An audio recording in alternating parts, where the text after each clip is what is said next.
सुख कहाँ मिलेगा।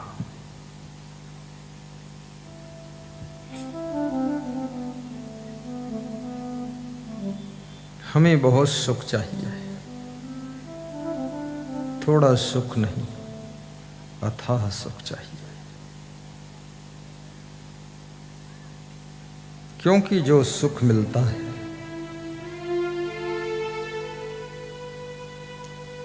वो सुख थोड़े दिनों में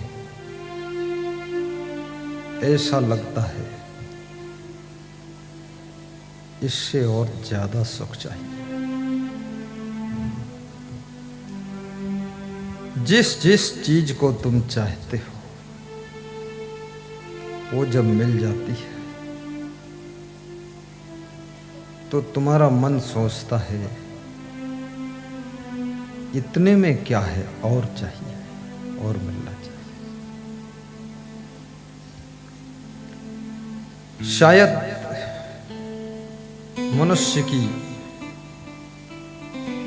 असंतुष्टि भी उसको संसार की माया की दौड़ में शामिल कर देती है,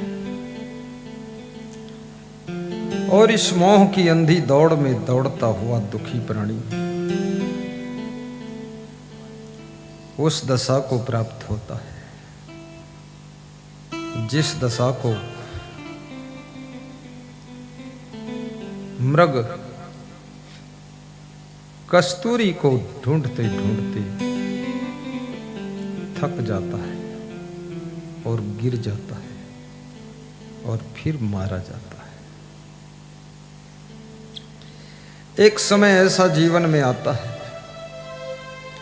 कि हर व्यक्ति का शरीर थक जाता है, इंद्रियां थक जाती है, हाथ पैर थक जाते हैं, बुद्धि भी थक जाती है। जो एक दिन में 100 मीनिंग याद करते थे इंग्लिश के, अब एक दिन में एक मीनिंग भी नहीं याद हो रहा है। बुद्धि थक गई है, बुद्धि भी बूढ़ी हो जाती है, और जब बुद्धि बूढ़ी होने लग जाए, स्मरण कम होने लग जाए, तो समझ लेना मरण निकट आ गया है।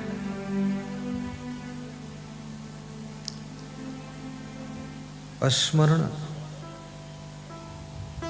का कम होना मरण की निकटता की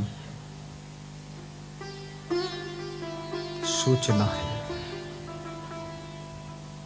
कि आपका मरण निकट आ गया है। बहुत जानने वालों को भी मौन साधना होगा, बहुत जानने वालों को भी अस्मृत खोना होगा, बहुत बोलने वालों को भी मौन साधना हो।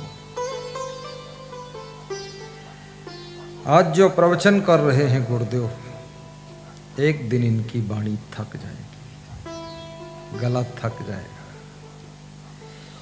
फिर एक गिलास पानी लाइए, इतना कहने की भी शक्ति नहीं रहे।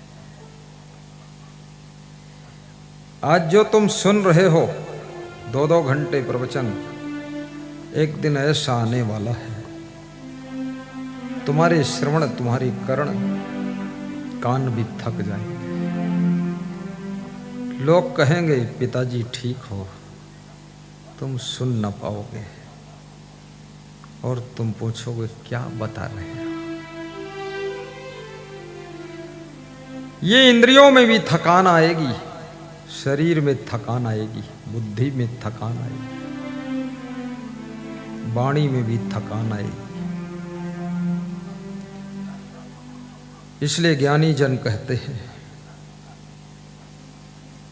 यदि तुम बुद्धिमान हो तो अच्छी बात है, लेकिन यदि तुमको अपनी बुद्धिमानी का अभिमान है तो बहुत बुरी बात है। यदि तुम बहुत अच्छे वक्ता हो, अच्छी स्पीच देते हो, अच्छी बात है, लेकिन यदि बोलने का अभिमान है, ये बुरी बात है। क्योंकि ये प्रकृति जो भी आपको देती है वो सब मुफ्त देती है, और कुदरत की ओर से दिया हुआ सब कुछ धीरे धीरे रिटर्न होता है, वापस होता है, बैक हो जाता है। आंखें मिली, आंखों में ज्योति मिली, इसके लिए कोई पेमेंट नहीं करना पड़ा। कान मिले, सुनने की शक्ति मिली, लेकिन फ्री मिला है। और याद रखना, जो चीज फ्री मिलती है वो चीज बहुत मूल्यवान होती है। पूरे वायुमंडल में ऑक्सीजन फ्री प्रवाहित हो रही है, लेकिन ये ऑक्सीजन मिलती तो फ्री है, पर इसके बिना एक मिनट तुम जी न सकोगे। ये बहुत इंपॉर्टेंट है लाइफ में। कोरोना में आपके फेफड़े ऑक्सीजन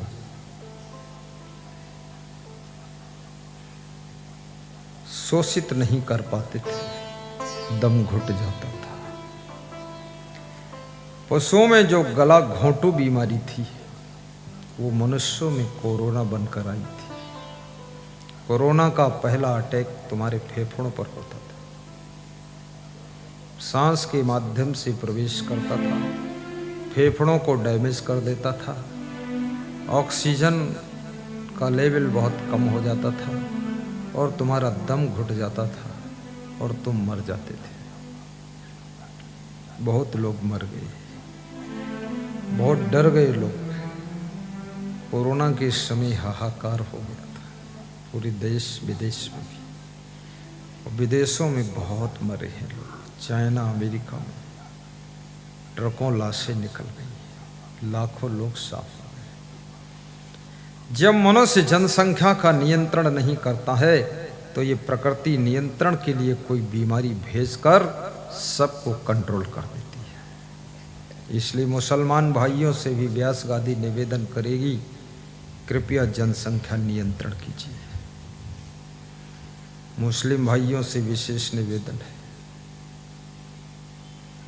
क्योंकि वे एक पति पत्नी मिलकर 28 बच्चे पैदा कर देते हैं, और वे 28 बच्चे मिलकर के 28 एकड़ जमीन नहीं पैदा कर पाते। लूटपाट, डकैती, आतंक, ये सब इसीलिए बढ़ जाता है। इसलिए हिंदू भाइयों को भी संदेश है, देश के अंदर जनसंख्या नियंत्रण कानून आना चाहिए। लोग कहते हैं भगवान बच्चे देता है, अल्लाह बच्चे देता है, इसमें मेरा क्या कसूर है? ये तो महिमा राम की, इसमें मेरा क्या कसूर है? और पति पत्नी ने थोड़ी कोशिश किया, यही मेरा दस्तूर है, इसमें मेरा क्या कसूर है? हे कसूर,